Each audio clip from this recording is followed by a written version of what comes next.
Hey, ¿qué tal amigos? Bienvenidos a otro episodio de Armadillo. Este es el primer episodio de esta serie llamada El Antirreino. Y el primer nombre, el nombre de este primer episodio del Antirreino sería el Evangelio. Entonces, déjales digo de una vez, antes de comenzar, fui invitado a enseñar en nuestro instituto bíblico. Y casi cada año doy las mismas clases. Hablo acerca de liderazgo y algunas cosas del ministerio, cosas muy prácticas que he estado dando por, no sé, unos 3 a 5 años. Algunas de estas clases tienen ya mucho tiempo que los he estado desarrollando y manejando y sigo creyendo en cada cosa que enseño. Sin embargo, después de 3 a 5 años enseñando la misma cosa, una de estas clases creo que lleva, si no exagero, 7 años. Y son cosas muy prácticas, básicas, pero hablé con el director de la escuela y le dije, ¿sabes qué? Este año me gustaría cambiar el tema si me dejan. Y me dijo, va, dale, lo que tú quieras. Entonces empecé a pensar, ¿qué ha sido lo que más, no sé, me ha movido, me ha cambiado? Y puedo, sin duda, apuntar hacia un tema, y es el del reino de los cielos aquí en la tierra. Esto empezó a mover algo dentro de mí hace 2 años, 3 años, cuando leí 2, 3 libros al respecto. Y literal, al principio ni le entendía, pero fue como una semilla que poco a poco fue creciendo y llegó a ser, no puedo decir un gran árbol, sino empezó a dar cierto fruto en mi vida. Y dije, ¿sabes qué? Esto no es nomás una enseñanza, es un estilo de vida. Pero ahora el chiste era taclearlo como una enseñanza mía para dar a otros. Entonces ahí platicando con el director, pastor de nuestro instituto, decidí, ¿sabes qué? Voy a taclear este tema. Voy a intentar enseñar acerca del reino de Dios. Entonces él dijo, sí, dale. Y tomé las siguientes semanas nomás estudiando y viendo cómo puedo, no sé, llevar el verbo a hacer carne, ¿no? ¿Cómo puedo llevar esta enseñanza o todos estos conceptos y poder darlos en una semana? Entonces, di lo que ahorita es la primera semana del reino. Pero antes de poder entrar al reino, tuve que explicar lo que es el antirreino. Y terminé enseñando toda la semana acerca del antirreino. Y les pedí permiso, oigan, denme otra semana en el año donde pueda seguir hablando de esto. Y sí, a media semana de estarlo dando, bueno, la verdad, antes de comenzar a darlo, me di cuenta, ¿sabes qué? Este sería un buen tema para sacar una serie nueva en Armadillo. Entonces, estas son algunas de las notas. Y estoy grabando esto antes de la intro o el outro. Todavía no estoy seguro, ustedes ya saben, pero voy a tener un episodio con referencias acerca de libros y acerca de otro contenido, del cual yo saqué la mayoría de esto. Creo que yo no he sido secretivo acerca de dónde saco mi información, y que la verdad mucho de lo que enseño realmente es un eco de cosas que he aprendido leyendo ciertos libros o escuchando a ciertos predicadores o teólogos. Entonces voy a tener un episodio con todas las referencias de esto, pero ahí les dejo ese episodio. Ustedes saben si es el primero o es el último, pero este sería el primer episodio o enseñanza dentro de esta serie del antirreino. Pues con eso dicho, ¿qué tal entramos? Venga. Pues en Éxodo 3, versículos 7 al 10, vemos que el autor nos dice esto. Pero el Señor siguió diciendo, y eso es en el momento que Dios está llamando a Moisés a ir a sacar a rescatar al pueblo de Israel de las garras de Egipto. Y el Señor le dice esto a Moisés: ciertamente he visto la opresión que sufre mi pueblo en Egipto. Los he escuchado quejarse de sus capataces y conozco bien sus penurias. Así que he descendido para liberarlos del poder de los egipcios y sacarlos de ese país, para llevarlos a una tierra buena y espaciosa, tierra donde abundan la leche y la miel. Me refiero al país de los cananeos, hititas, amorreos, fereceos, heveos y jebuseos. Han llegado a mis oídos los gritos desesperados de los israelitas, y he visto también cómo los oprimen los egipcios. Así que disponte a partir. Voy a enviarte al faraón para que saques de Egipto a los israelitas, que son mi pueblo. Entonces cada uno de estos episodios va a tener su frase clave. Y el de este episodio es: he oído sus gritos. He oído los gritos desesperados de los israelitas. ¿Qué es el antirreino? Pues para entrar ahí tenemos que irnos más atrás. De hecho, se cree que el libro de Éxodo fue el primer libro escrito de la Biblia. Algunos dicen que Job, pero estas mismas personas argumentarían que Job fue más algo que se contaba, era una historia que se contaba, y después en el exilio a Babilonia fue cuando se escribió. Pero el libro del cual se aferraban los israelitas era Éxodo. Pues es como el comienzo de Dios interrumpiendo la vida de alguien para traerles bienestar y poder sacarlos de su opresión. Pero antes de eso tenemos Génesis, la historia de la humanidad, de la creación, de Dios, de Abraham, de cómo inició esta nación, de dónde salió, y salió de Abraham. Pero nos vamos más atrás y nos vamos a la historia de Adán y Eva. Y en la historia de Adán y Eva, seguro ya te la sabes, son estas dos personas. La Biblia nos lo cuentan como las primeras dos personas que existieron. Y a ellos se les da la tarea de cuidar este jardín, pero no deben de tocar cierto árbol. Siendo engañados por la serpiente, comen de este árbol. Y luego, por medio de comer de este árbol, entra el primer pecado al mundo. ¿Ves? Antes de este momento existía una intimidad, un shalom. Era experimentar a Dios, pero al mismo tiempo que Dios nos pueda experimentar a nosotros. Era una relación mutua entre la humanidad y entre lo divino. Era una mesa servida para cuatro. Era la humanidad, el Padre, el Hijo y el Espíritu Santo. Y en Génesis 3:8 nos dice qué sucedió justo después de haber pecado. Nos dice: cuando el día comenzó a refrescar, el hombre y la mujer oyeron que Dios, el Señor, estaba recorriendo el jardín. Entonces corrieron a esconderse entre los árboles para que Dios no los viera. Pero Dios, el Señor, llamó al hombre y le dijo: ¿dónde estás? Y el hombre le contestó: es que escuché que andabas por el jardín y tuve miedo porque estoy desnudo. Por eso me escondí. ¿Y quién te ha dicho que estás desnudo?, le preguntó Dios. ¿Acaso has comido del fruto del árbol que yo te prohibí comer? ¿Quién te dijo?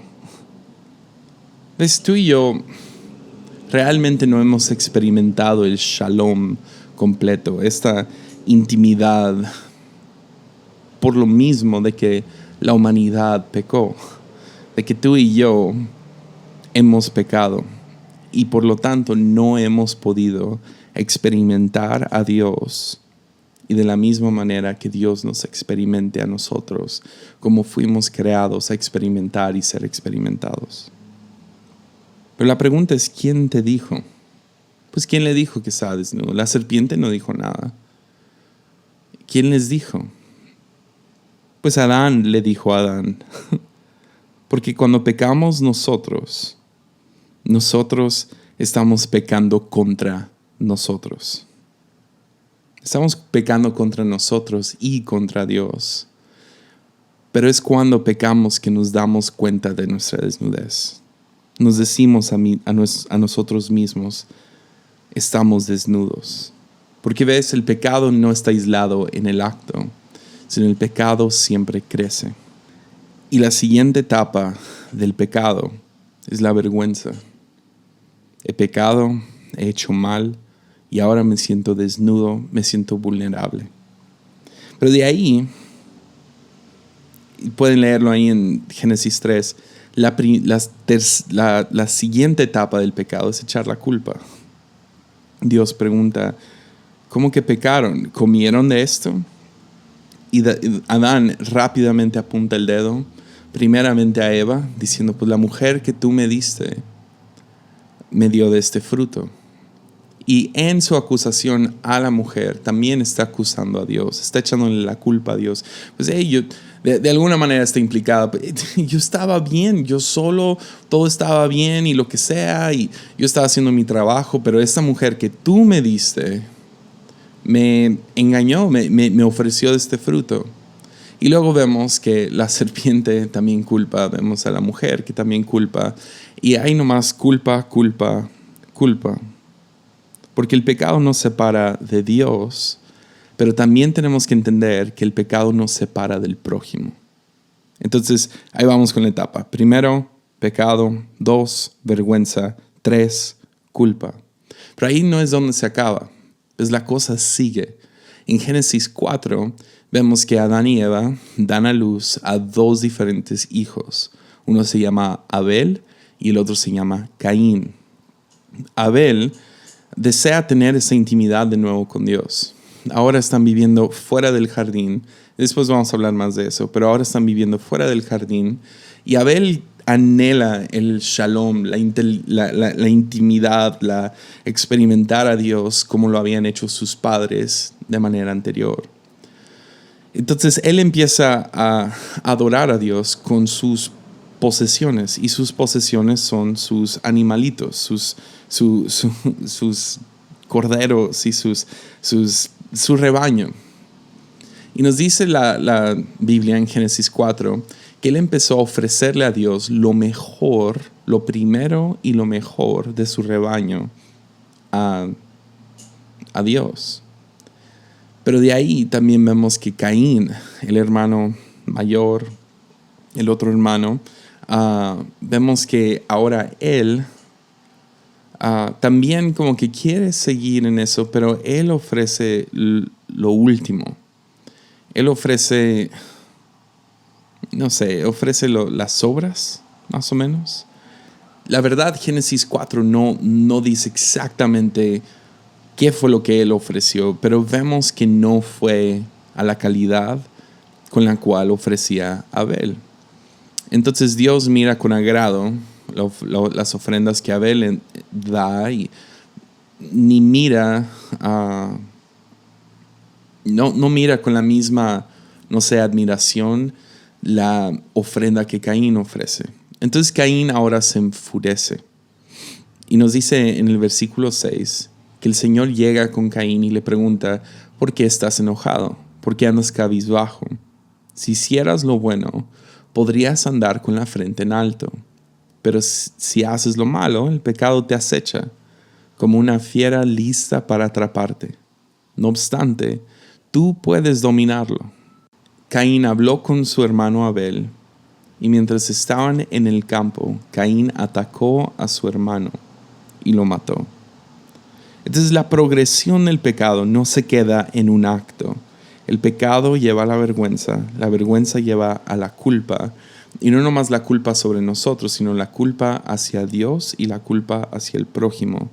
De ahí nace el enojo, y del enojo nace la violencia. Porque ves, el pecado siempre va hacia adelante. Después Jesús lo llamaría la levadura del pecado. El pecado crece y crece y crece. Siempre va de lo personal a lo público. Todo lo que está aquí cocinándose o todo lo que sucede con un pequeño fruto termina llevando a la muerte o el asesinato de un hermano al otro. Entonces de ahí, siguiendo esta progresión, vean hasta dónde llega. Génesis 11 después nos narra la historia de ahora una ciudad que tiene una visión en común, pero la visión en común es ser igual a Dios. Nos dice Génesis 11, 1 al 4. En ese entonces se hablaba un solo idioma en toda la tierra. Al emigrar al oriente, la gente encontró una llanura en la región de Sinar. Ahí se asentaron. Un día se dijeron unos a otros, vamos a hacer ladrillos y a cocerlos al fuego. Fue así como usaron ladrillos en vez de piedras y asfalto en vez de mezcla. Luego dijeron, construyamos una ciudad con una torre que llegue hasta el cielo. De ese modo nos haremos famosos, evitaremos ser dispersados por toda la tierra. Pues vemos que el pecado ahora se filtra en el sistema mismo. De aquí vemos que sucede la división de idioma que lleva a la separación global. Y ahora vemos que el mundo solo existe con conflicto social. Fronteras, idiomas, división, violencia, y todo esto nace de un fruto. Porque el pecado va de pecado a la vergüenza, a la culpa, al enojo, a la violencia. Va de lo personal a lo público. El pecado se filtra al sistema mismo que lleva se rompe en pedazos ahora el sistema. Y de ahí existe separación global y conflicto social. Entonces la primera cosa que tenemos que entender antes de entrar al antirreino es el pecado. El pecado siempre se mueve de lo individuo a la sociedad. Siempre se escala el conflicto entre dos hacia un imperio. Entonces toma, por ejemplo, una foto famosa que salió hace unos años. Con la famosa crisis migratoria de Siria, vemos que una familia, a lo mejor 2, 3 familias, se suben a un barco y uno de los bebés se cae.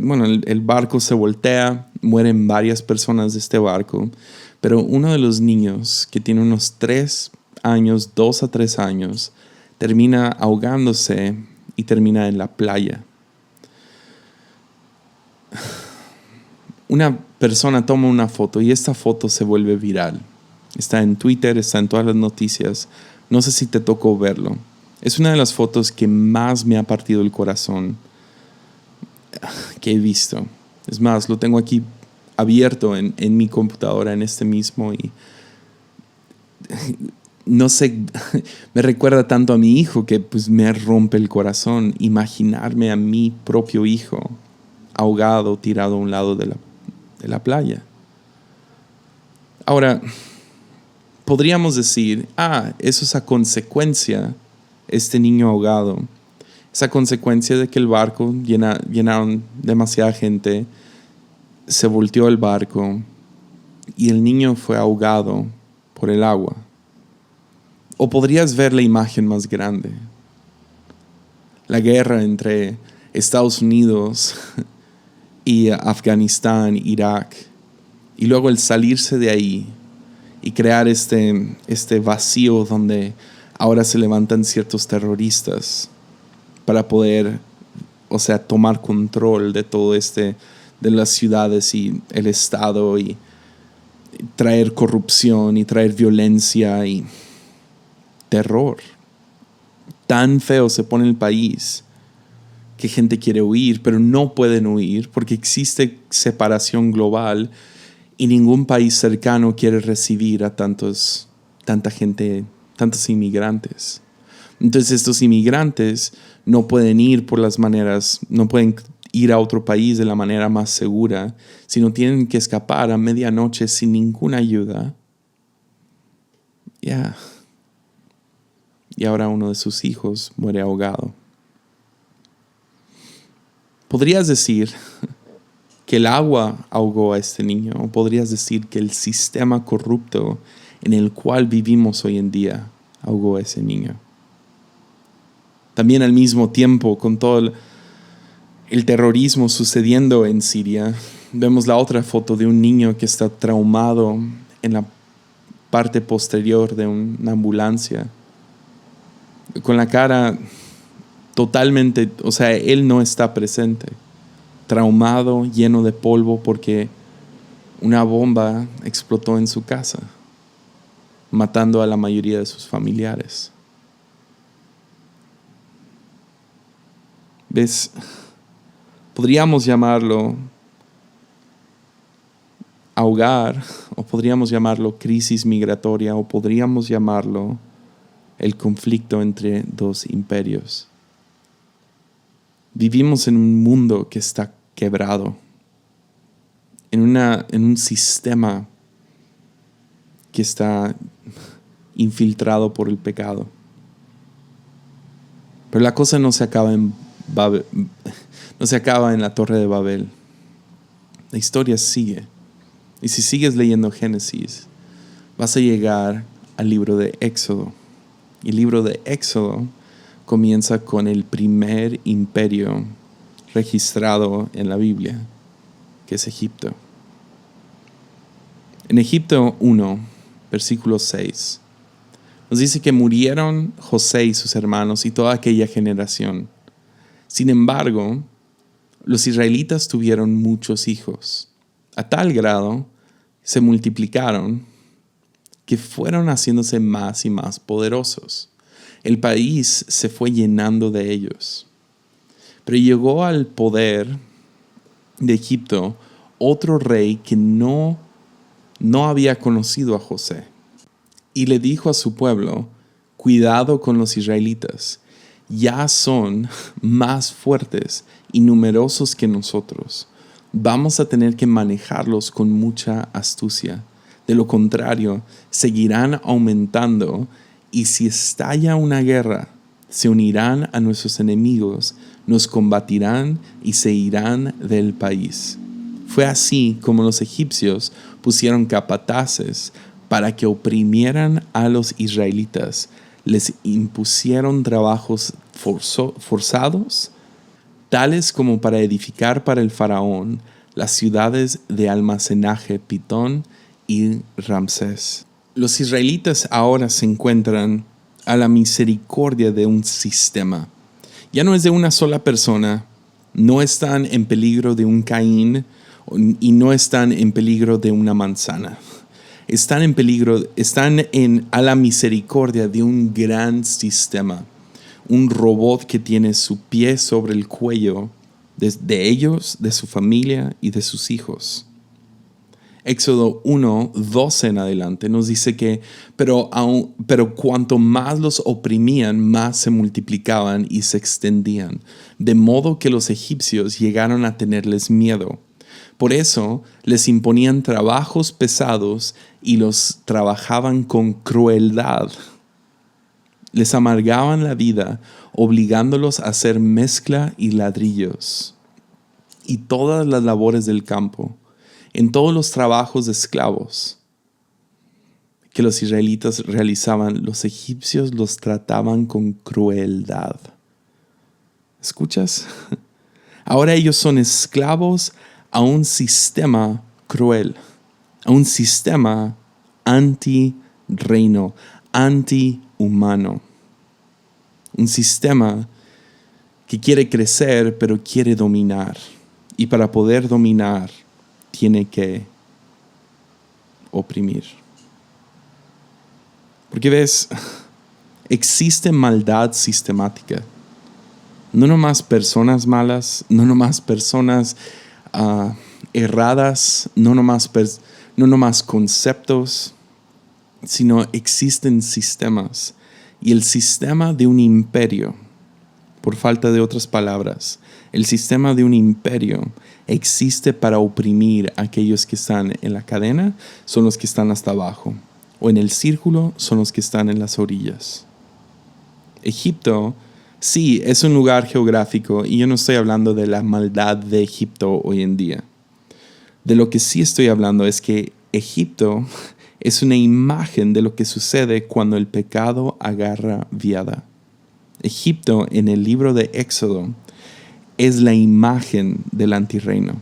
Es lo que viene a la cabeza de los judíos cada vez que empiezan a pensar en imperio. Pues Egipto es la imagen del antirreino. No es una persona contra Dios, es una orquesta organizada para oprimir. Egipto es la imagen de lo que sucede cuando el pecado toma estructura y posee a la cultura misma. Egipto es una metáfora para lo que tú y yo vivimos todos los días. Vivir en un sistema de maldad, vivir en una orquesta organizada para oprimir, vivir en un mundo que está separado, dividido, con fronteras, con guerras, con armas, con violencia, con culpa, con vergüenza. Y todo esto nace del pecado. Podrías decirlo así. Sí, nacimos con una naturaleza pecaminosa, pero a lo mejor el mejor lenguaje que podríamos usar es que nacimos en Egipto. La naturaleza pecaminosa nos forma y nos educa. Tú no naciste pecador, tú naciste dentro de un sistema pecaminoso y te educa, te forma, se filtra en la cultura y es difícil verlo si naciste en él. Estaba hablando con uno de los artistas aquí en la iglesia. De hecho, es Frank el que diseña la mayoría de lo que hacemos aquí en Armadillo y lo que hacemos aquí en la iglesia. Y Frank me estaba contando de una idea que él tiene para un libro y le dije, déjame usar esto. Él quiere hacer un librito ilustrado donde dos peces están nadando y se acercan a un pez que es mayor. Y el pez los mira y les pregunta, hey, ¿cómo está el agua? Y ellos nomás contestan, bien. Y luego siguen hacia adelante y luego uno le pregunta al otro, ¿y qué es el agua? ¿Entiendes? Es difícil cuando vas en el sistema, cuando eres parte del sistema, ver el sistema en el cual te encuentras. Los judíos nacen esclavos al pecado, de la misma manera que tú y yo nacemos esclavizados al pecado. Yo no estoy hablando de unas mentiritas blancas y que vi algo que no debería de ver en internet. Estoy hablando de que vivimos en un sistema antirreino. Entonces necesitamos el evangelio. Necesitamos el evangelio. Lo digo una vez más, necesitamos el evangelio. Pero ¿cuál es el evangelio? ¿Qué es lo que necesitamos escuchar? Pues vayamos con el mejor evangelista, a lo mejor de toda la historia, pero por lo menos de los últimos tiempos. Billy Graham. ¡Qué hombre! O sea, si no has leído nada o visto algún documental o escuchado nada de Billy Graham, por favor pausa este podcast y ve a Google, nomás pon Billy, Billy, Graham, Graham, y las puras fotos de él predicándole a 1 millón de personas te van a volar la cabeza. Pero cuando investigas la vida de Billy Graham, o sea, número uno, tiene que ser el evangelista más exitoso en la historia, predicándole a millones de personas en todo el mundo. No nomás eso, sino predicó por 60 años. Y una de las cosas que más me vuela la cabeza es que en su trayectoria como evangelista no hubo ni una sola pista de escándalo. Él mismo diría, sí, peco y lo que sea, pero no hubo ningún escándalo con dinero, con mujeres, con fama, con lo que sea. Él era un hombre de completa integridad hasta el día que murió. No, es una locura. Si tú, ya falleció Billy Graham, pero si tú hubieras ido a uno de sus predicaciones, a una de sus cruzadas evangelísticas, tú hubieras escuchado algún tipo, y estoy parafraseando, pero algún tipo de predicación donde él básicamente nos dice esto: todos nacimos con una naturaleza pecaminosa, pero Dios te ama y en su gracia Dios mandó a Jesús para restaurarnos de vuelta con Él, para que todo lo que se perdió en el jardín, tú el día de hoy, por medio de la gracia de Jesús, la misericordia del Padre, tú puedas conectarte de nuevo y experimentar a Dios y que Dios te experimente a ti. Ya. Eso es bueno. Y espero que tú hayas escuchado eso en algún momento, porque todos necesitamos el Evangelio en alguna manera u otra. Pero el chiste de Billy Graham fue restaurarte a ti como persona, a Juan, a María, a fulano de tal, con Dios. Pero al mismo tiempo, un poquito antes de Billy Graham, se levantó otro predicador que también predicó el Evangelio. Su nombre era Martin Luther King Jr., Martín Lutero King Jr. Y ahora él vio la corrupción en el sistema. Él vio que blancos y negros no podían tomar del mismo fuente de agua. No podían usar los mismos baños. Que en los colectivos, en los buses, en los camiones, tenías la área para gente blanca y la área para gente negra. Él no veía niños de color y niños blancos jugando juntos. Y vio un sistema de racismo en Estados Unidos. Y él fue y lo confrontó. Llamó a Estados Unidos a arrepentirse de la división y de la opresión hacia gente negra. Y trajo a la luz la maldad sistemática. Y por medio de la predicación y por medio de sus marchas pacíficas, él pudo traer gran cambio. Ahora, claro, Estados Unidos todavía le falta mucho por crecer y hay mucho que hacer. Sin embargo, también es el Evangelio. Si quisieras nomás ponerle un nombre, yo diría, Billy Graham predicó el Evangelio individuo, el tú. Pero Martín Lutero predicó el Evangelio común, el nosotros. ¿Y sabes qué? Los dos son el Evangelio. Y los dos fueron predicados por Jesús. Por ejemplo, iglesias usualmente caen de uno de los dos lados. Y hasta se tiran uno entre el otro. Una iglesia voltea con uno y le dice, ustedes son conservadores. El otro le tira del liberal. Unos dicen, no, pues es que, si nomás arreglas al individuo, entonces vas a arreglar el sistema. Otros dicen, no, tenemos que arreglar el sistema para poder arreglar al individuo. La verdad es que necesita los dos. Y si hablamos de los dos, regresemos a ese pobre niño de Siria que está tirado en la playa.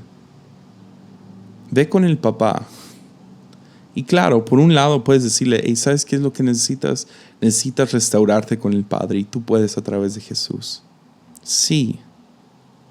Pero por otro lado, ese no es el Evangelio que necesita en este momento.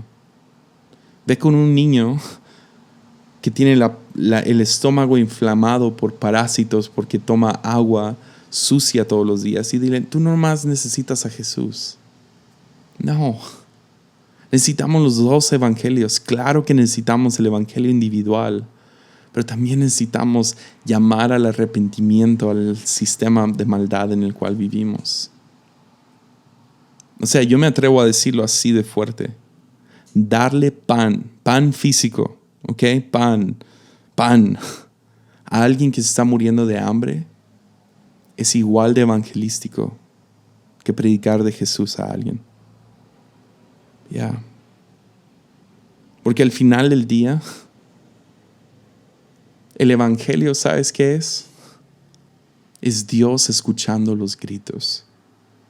Los gritos. Los gritos. Servimos a un Dios que escucha los gritos de los oprimidos. Escucha tus gritos individuales cuando tú necesitas un Salvador, alguien que perdone tus pecados. Pero también escucha los gritos de aquellos que están siendo oprimidos. Escucha a los pobres, a los hambrientos, a los que pasan por injusticia y corrupción, a los que están atrapados bajo la gran bota del antirreino, aquellos que no pueden conseguir su medicina, aquellos que el gobierno no escucha.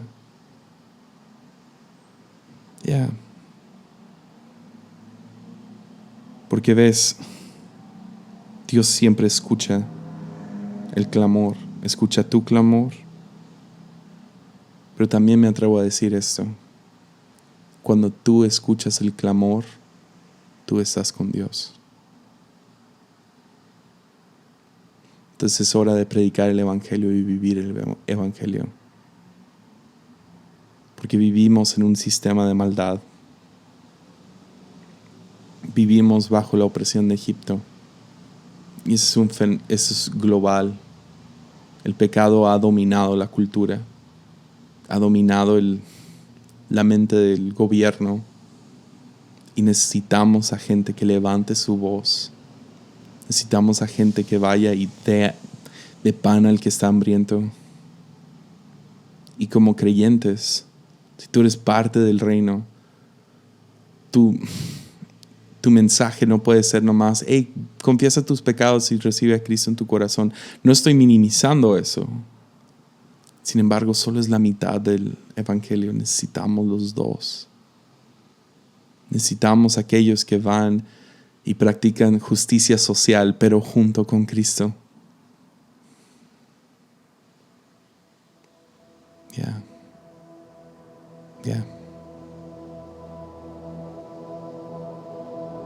Entonces necesitamos el evangelio.